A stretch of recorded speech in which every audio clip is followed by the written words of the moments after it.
ফজরের নামাজ জামাতে পড়ার পরে কেউ যদি বসে থাকে, নামাজ জামাতে পড়েছে এরপর জায়গায় বসে আছে, নামাজ শেষ, নামাজের পরে দোয়া হয়েছে আলহামদুলিল্লাহ, দোয়া করেছে,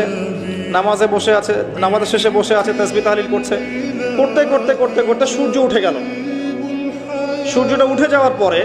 সেই ব্যক্তি যদি 2 রাকাত নফল নামাজ পড়ে, যেটাকে আমরা ইশরাকের নামাজ বলি, এটা পরে যদি বাসায় ফিরে যায়,